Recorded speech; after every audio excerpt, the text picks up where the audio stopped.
Hello అండి, welcome to our channel RK creations. ఈరోజు మనం అన్నంలోకైనా టిఫిన్స్లోకైనా ఎంతో టేస్టీగా ఉండే టమాటా రోటి పచ్చడి ఎలా తయారు చేసుకోవాలో చూద్దాము. దీనికోసం ముందుగా ఒక ప్యాన్లో ధనియాలు, జీలకర్ర, మెంతులు, ఆవాలు వేసుకొని లో ఫ్లేమ్లో డ్రై రోస్ట్ చేసుకొని పక్కన ఉంచుకోవాలి. ఇప్పుడు అదే ప్యాన్లో ఆయిల్ హీట్ చేసుకుని 20 పచ్చిమిర్చిలను కట్ చేసి వేయించుకోవాలి. ఇలా కట్ చేసి వేయించుకోవడం వల్ల పచ్చిమిర్చి పేలకుండా ఉంటాయి. పచ్చిమిరపకాయలు ఫ్రై అయిన తర్వాత 5 టమాటాలను శుభ్రంగా కడిగి కట్ చేసుకొని వాటిని కూడా ఫ్రై చేసుకోవాలి. టమాటాలు ఫ్రై చేసేటప్పుడు మూత పెట్టుకుంటే త్వరగా వేగుతాయండి.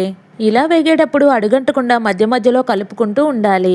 టమాటాలు ఈ విధంగా ఉడికిన తర్వాత నిమ్మకాయ సైజ్ అంత చింతపండు, కొంచెం కొత్తిమీర యాడ్ చేసి మరో 2 నిమిషాలు ఫ్రై అయిన తర్వాత స్టవ్ ఆఫ్ చేసుకొని చల్లారనివ్వాలి.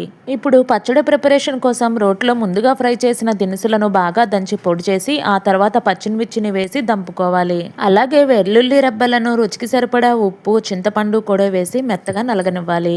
ఇప్పుడు ఫ్రై చేసిన టమాటాలను కొంచెం కొంచెంగా వేస్తూ రుబ్బుకోవాలి. ఇప్పుడు కొత్తిమీరను కూడా యాడ్ చేసి మొత్తంగా ఒకసారి రుబ్బుకోవాలి. అంతేనండి, ఎంతో టేస్టీగా ఉండే గుమగుమలాడే టమాటా రోటి పచ్చడి రెడీ అయినట్లే. ఈ వేడి అన్నంలో ఈ టమాటా పచ్చడి నెయ్యి వేసుకొని తింటే రుచి మామూలుగా ఉండదండి.